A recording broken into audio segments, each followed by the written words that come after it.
One of the accusations leveled against Srila Prabhupada's ISKCON group by the supporters of ISKCON Mumbai's GBC is that the followers of Srila Prabhupada's ISKCON are an Apasampradaya. ISKCON Mumbai group's GBC has allowed more than 150 Diksha gurus from 1978 till 2025, out of which nearly half of them have fallen down. Spiritual master must be self-realized. He cannot be a conditioned soul. The GBC are contradicting themselves when you compare the books they are writing with the resolutions they are passing. We have to follow Srila Prabhupada's July 9th order for Rtvik initiations in ISKCON. There is no doubt, no contradiction.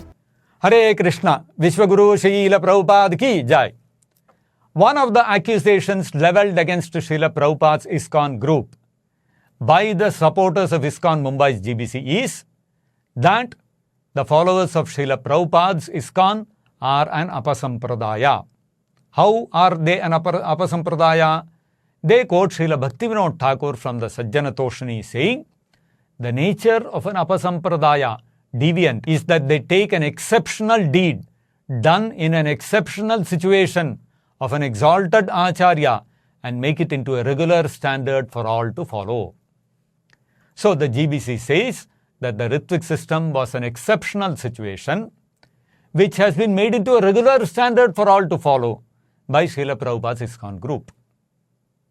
Now, while they accuse us of this, at the same time we have to see ISKCON Mumbai group's GBC has allowed more than 150 Diksha gurus from 1978 till 2025, out of which nearly half of them have fallen down. To justify their gurus falling down in big numbers, they quote Srila Prabhupada's letter dated 26th April 1968, written to one devotee, Janardana Prabhu, where it says, a person who is liberated Acharya and Guru cannot commit any mistake, but there are persons who are less qualified, are not liberated, but still can act as Guru and Acharya by strictly following the disciplic succession. So, the GBC used this quote and say that this quote justifies ISKCON gurus being conditioned souls prone to fall down, so we don't have to be worried about gurus falling down at all. But Srila Prabhupada says in several places, like for instance the Srimad Bhagavatam, 3rd canto, 28th chapter, 2nd verse purport, where Prabhupada says, unless one is self-realized and knows what his relationship with the super soul is, he cannot be a bona fide spiritual master. So you see, spiritual master must be self-realized. He cannot be a conditioned soul. In Srimad Bhagavatam, another place, 4th canto, 29th chapter, 51st verse purport, Srila Prabhupada says, however, if one is born in a family of dog-eaters, but is a pure devotee of the Lord, he can become a spiritual master. So here Prabhupada is saying, if one is a pure devotee, he can be a spiritual master. In yet another place in Srimad Bhagavatam, 5th canto, 1st chapter, 35th verse purport, Srila Prabhupada says, when a person, even though a Chandala, is initiated by a pure devotee, by whom? By a pure devotee, into chanting the holy name of the Lord, his body changes as he follows the instructions of the spiritual master. That means initiation is taken from a pure devotee. Then in Srimad Bhagavatam, 1st canto, 1st chapter, 15th verse purport, anyone therefore who takes shelter of the lotus feet of a pure devotee. How? By accepting the pure devotee as his spiritual master, can be at once purified. So purification happens how? By accepting a pure devotee as a spiritual master.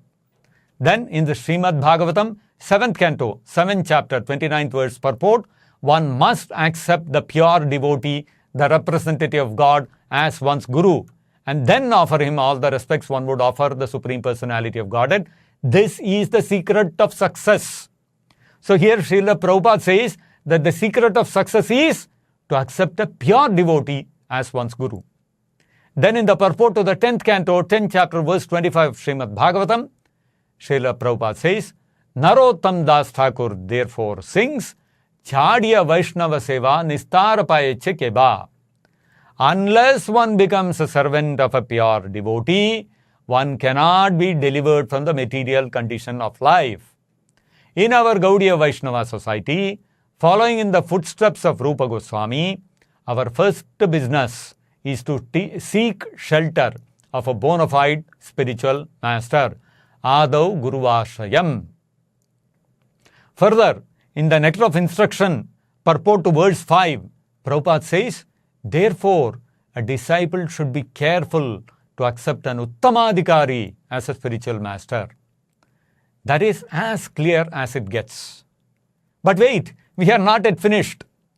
In the Chaitanya Charitamrita, Madhya Leela, chapter 4, verse 313, purport, Srila Prabhupada says this, one who has developed pure Krishna consciousness and has served the pure devotee, the spiritual master, can understand Srimad Bhagavatam, others cannot. Here again, Srila Prabhupada says that spiritual master is a pure devotee. In another place in Chaitanya Charitamrita, in the Antya Leela, chapter 5, verse number 71 purport, Srila Prabhupada says, one is forbidden to accept the Guru or spiritual master as an ordinary human being. Gurushu Naramatihi. When Ramananda Raya spoke to Pradyumna Mishra could understand that Ramananda Raya was not an ordinary human being. A spiritually advanced person who is authorized to act as the spiritual master speaks as the Supreme Personality of Godhead dictates from within. Thus, it is not that he that is personally speaking. In other words, when a pure devotee or spiritual master speaks, what he says should be accepted as having been directly spoken by the Supreme Personality of Godhead in the Parampara system.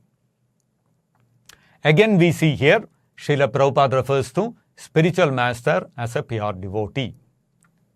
Again in the teachings of Lord Chaitanya, chapter 31, Srila Prabhupada states, there are many injunctions in the Padma Purana.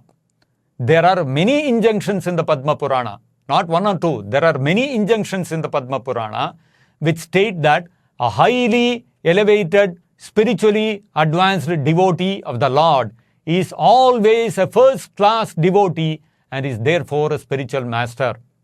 But a highly elevated person born in a Brahmana family cannot be a spiritual master unless he is a devotee of the Lord. A person born in a Brahmana family may be conversant with all the rituals of the Vedic scriptures. But if he is not a pure devotee, he cannot be a spiritual master. In all Shastras, the chief qualification of a bona fide spiritual master is that he be conversant in the science of Krishna. Here again, Srila Prabhupada says that unless one is a pure devotee, one cannot be a spiritual master. This is a confirmation by negation. And of course, how can we forget the Nectar of Devotion? In the first chapter of Nectar of Devotion, Srila Prabhupada says, in the Chaitanya Charitamrita, Madhya Leela, chapter 19, verse number 151, it is said, by the mercy of the spiritual master who is a pure devotee, and by the mercy of Krishna, one can achieve the platform of devotional service. There is no other way. Here, Srila Prabhupada says, there is no other way to achieve devotional service than the mercy of a spiritual master who is a pure devotee. In other words, if the spiritual master is not a pure devotee, we cannot achieve the platform of devotional service. In another place in the Nectar of Devotion, chapter 19, Srila Prabhupada says, in the second stage, after one becomes a little advanced and mature, he automatically offers to follow the principles of devotional service under the guidance of the pure devotee and accepts him as the spiritual master. Here, Srila Prabhupada says that one must accept a pure devotee as a spiritual master, which is one of the stages in progression of one's devotional service. So when we progress in devotional service, one of the stages is to accept a pure devotee as our spiritual master. So, until now we have seen quite a few references from the Srimad Bhagavatam, the Chaitanya Charitamrita, and the Nectar of Devotion. These three are the most important Shastras for ISKCON. And in all these three Shastras, Srila Prabhupada unequivocally states that spiritual master must be a pure devotee. Not only this, in the Science of Self-Realization, chapter 8c, Srila Prabhupada says, the spark of love for Krishna is struck by the spiritual master, the pure devotee. We can see how Srila Prabhupada equates the spiritual master with a pure devotee in many places like this. In his purport to Narada Bhakti Sutra, verse number 2, Srila Prabhupada says, one who associates with a pure devotee of the Lord naturally accepts that person as his spiritual master. And when the neophyte devotee accepts a pure devotee as his spiritual master, the duty of the spiritual master is to train the neophyte in the principles of regulated devotional service or Vaidhi Bhakti. At this stage, the devotee's service is based on his capacity to serve the Lord. The expert spiritual master engages his followers in work that will gradually develop their consciousness of service to the Lord. Therefore, the preliminary stage of understanding prema, love of God, is to approach a proper, pure devotee, accept him as one spiritual master, and execute regulated devotional service under his guidance. Here, very clearly, Srila Prabhupada says 3 times that we must accept a pure devotee as our spiritual master in order to practice Vaidhi Bhakti, which is the platform which we all are on. Then again in the same Narada Bhakti Sutra, Sutra number 8, Srila Prabhupada says, only by the combined mercy of the pure devotee, the bona fide spiritual master, and the Supreme Lord himself, one can attain pure devotional service to the Lord. If someone is fortunate enough to find a pure devotee and accept him as his spiritual master, then his spiritual master, out of his causeless mercy, will impart the knowledge of pure devotional service. And it is the Lord, out of his causeless mercy, who sends his most confidential servitor to this world to instruct pure devotional service. So again, in 3 places here, Srila Prabhupada says that the spiritual master must be a pure devotee. So, until now, all these quotes we have seen were from Srila Prabhupada's books. What about his lectures? Well, here we go. In a lecture on Bhagavad Gita, recorded on March 28, 1971, Srila Prabhupada says the same thing. One who is very fortunate, he is in meeting, he meets somebody who is a pure devotee and accepts him as his spiritual master. Well, that doesn't need any elaboration. It is perfectly clear. Meet a pure devotee, accept him as your spiritual master, and you are very fortunate. In another lecture on the Bhagavad Gita, recorded on August 15, 1974, Srila Prabhupada says, one who is pure devotee is empowered by Krishna to act as spiritual master. Therefore, spiritual master should be accepted. Sakshat haritvena samasta urutta.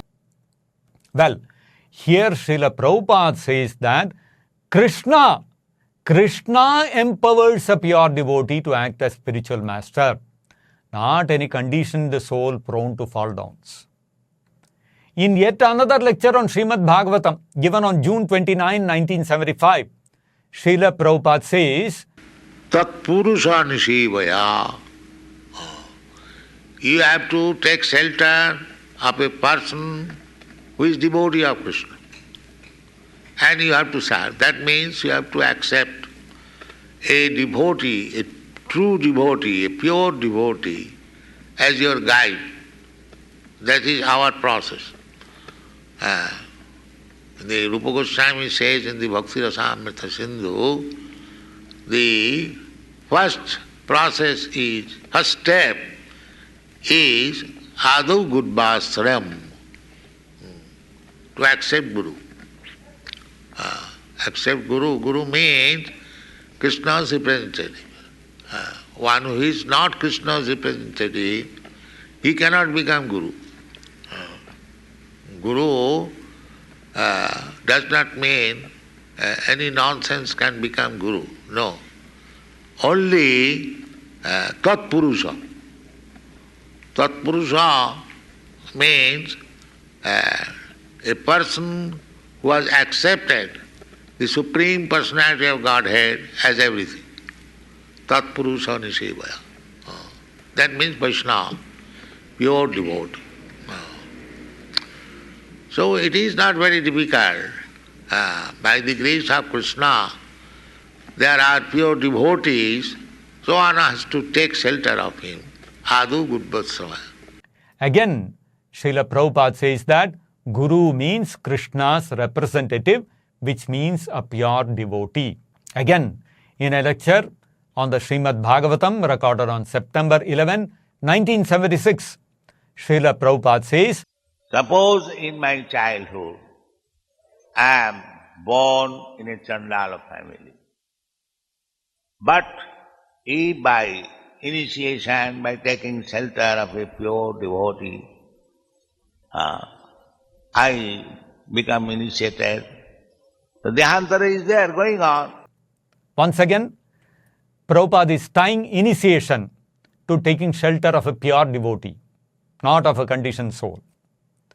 And yet again in this letter dated 14th December 1972, Srila Prabhupada warns about the consequences of accepting a conditioned soul as one's spiritual master.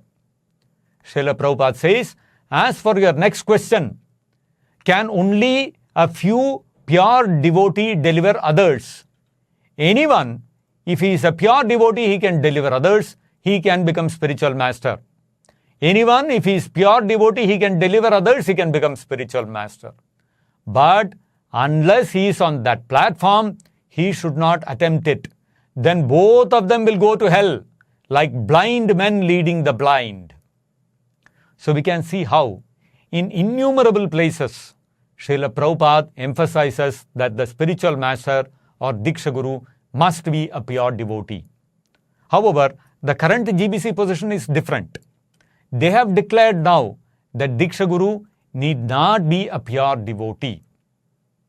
Interestingly, the purports written by the GBC approved Hridayananda Goswami seem to reflect the opposite of what the GBC today claims.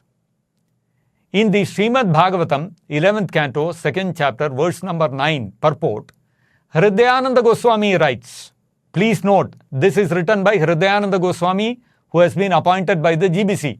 So we can take this as the GBC's view also. Although foolish persons proudly want to jump up directly to the Supreme Personality of Godhead without accepting his pure devotee as spiritual master, those who are experienced in spiritual science know that by submission and service at the lotus feet of a pure devotee, one directly contacts the Supreme Personality of Godhead. So here, what Hridayananda Goswami has said is that we must accept a pure devotee as spiritual master. Again, in another place, Hridayananda Goswami writes in the Srimad Bhagavatam 11th canto, 10th chapter, 7th verse purport, if one does not cultivate a loving feeling of friendship for the Supreme Personality of Godhead and his pure devotee, the spiritual master, one will undoubtedly be entangled by the network of material, society, friendship and love. So you see, it was not a slip of the tongue. It was deliberate. Here also he refers to the spiritual master as a pure devotee. In fact, it is not only Hridayananda Goswami who is holding this view. In his purport to Narada Bhakti Sutra, Sutra number 50, Satsvarup Das Goswami writes, when persons come forward for more serious instruction, the pure devotee acts as spiritual master and trains disciples to render service to the Supreme Personality of Godhead. So Satsvarup Das Goswami is also saying here that the pure devotee acts as spiritual master. So we can see that the GBC is contradicting itself. In the purports in its books, the GBC says Guru must be pure devotee. But in their resolutions, like 409, they say that the Diksha Gurus in ISKCON are not certified to be pure devotees or Uttamadhikaris or in fact having attained any specific state of realization. The GBC are contradicting themselves when you compare the books they are writing with the resolutions they are passing. They say in their books that Diksha Gurus must be pure devotees, but in their resolutions and arguments against the Rtvik system, they say the opposite. Spiritual master need not be a pure devotee. Such self-contradiction only serves to destroy the credibility of their arguments.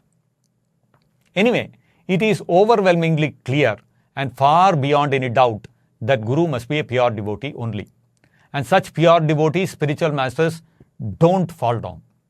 But the GBC has chosen to keep aside all the innumerable quotes of Srila Prabhupada, where he repeatedly reiterates that spiritual master must be a pure devotee, and they have based their entire Guru system on just one letter of Srila Prabhupada to one devotee, Janardana Prabhu, written on April 26, 1968, where it says, a person who is liberated Acharya and Guru cannot commit any mistake, but there are persons who are less qualified or not liberated, but still can act as Guru and Acharya by strictly following the disciplic succession.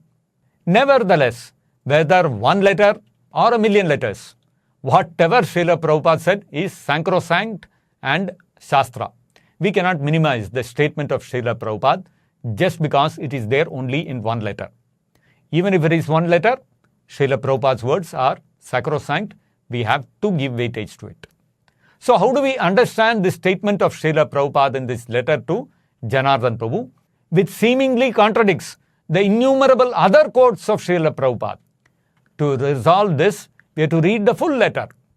Srila Prabhupada begins the letter to Janardana Prabhu by saying, regarding the action of Bon Maharaj, we shall discuss the matter when we meet. For the present, you may know that this gentleman is very much materially ambitious. He wants to utilize Krishna consciousness for his material name and fame. Sometimes he greatly offended our Guru Maharaj, and it so happened that at the last stage, practically Guru Maharaj rejected him. And the result, we can find that instead of becoming a great preacher of Krishna consciousness, this gentleman has become artificially a head of a mundane institution.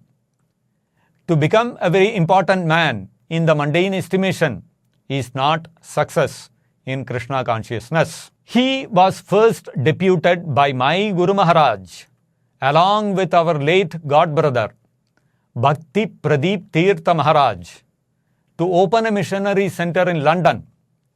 And they stayed there for 3 years, but didn't make any appreciable advance. Except that spent enormous money of my Guru Maharaj, and later on they were called back to India. So that is a great history. It is not possible to say everything in this letter. But for the present, be satisfied with these words, and later we shall talk more and more. On the whole, you may know that he is not a liberated person, and therefore he cannot initiate any person to Krishna consciousness. Look at what Prabhupada is saying. On the whole, he is not a liberated person, and therefore he cannot initiate any person to Krishna consciousness. It requires special spiritual benediction from higher authorities. So you see here, in the same letter, Srila Prabhupada says that one who is not liberated cannot initiate anyone. In other words, one who is not liberated cannot be a Diksha Guru. Srila Prabhupada then continues, the statements of Thakur Bhaktivinoda are as good as scripture because he is liberated person. Generally, the spiritual master comes from the group of such eternal associates of the Lord. But anyone who follows the principles of such ever-liberated persons is as good as one in the above-mentioned group. Now here, Srila Prabhupada is saying that generally, that means as a regular standard, the spiritual master is an eternal associate of Krishna, or in other words, a Nitya Siddha. The same thing is confirmed by Srila Prabhupada in the Chaitanya Charitamrita, Adi Leela, chapter 1, verse 46 purport, where Srila Prabhupada says, in all the ancient literatures of devotional service, And in the more recent songs of Srila Narottam Das Thakur, Srila Bhaktivinoda Thakura, and other unalloyed Vaishnavas, the spiritual master is always considered either one of the confidential associates of Srimati Radharani or a manifested representation of Srila Nityananda Prabhu. So, already in this letter, Srila Prabhupada has said that a person who is not liberated cannot become a Diksha Guru. And then Srila Prabhupada has said that as a regular standard, Guru is a Nitya Siddha.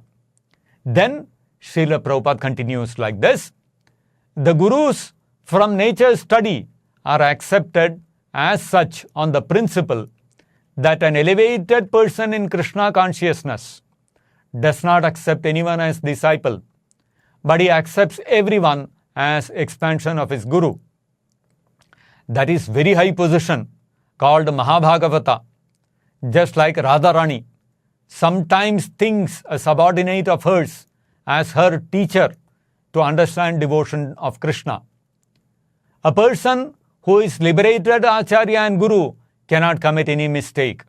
But there are persons who are less qualified or not liberated but still can act as Guru and Acharya by strictly following the disciplic succession.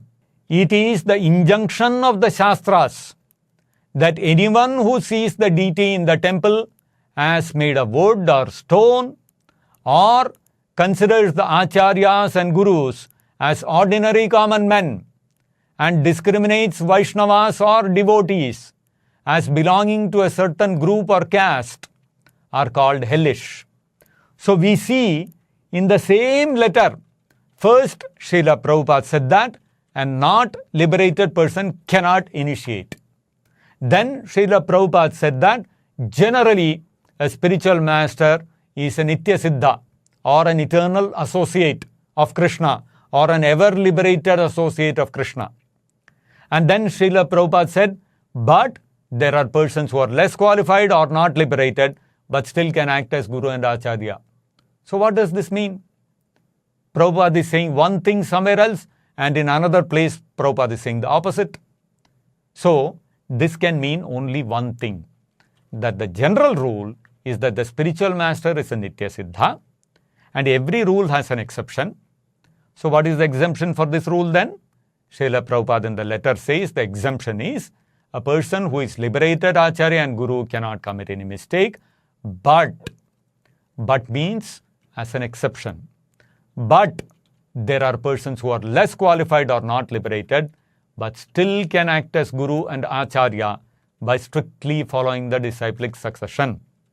So this simply means an exception. Krishna and the bona fide Guru, meaning the pure devotee Guru, are not under any dogma or rigid rule.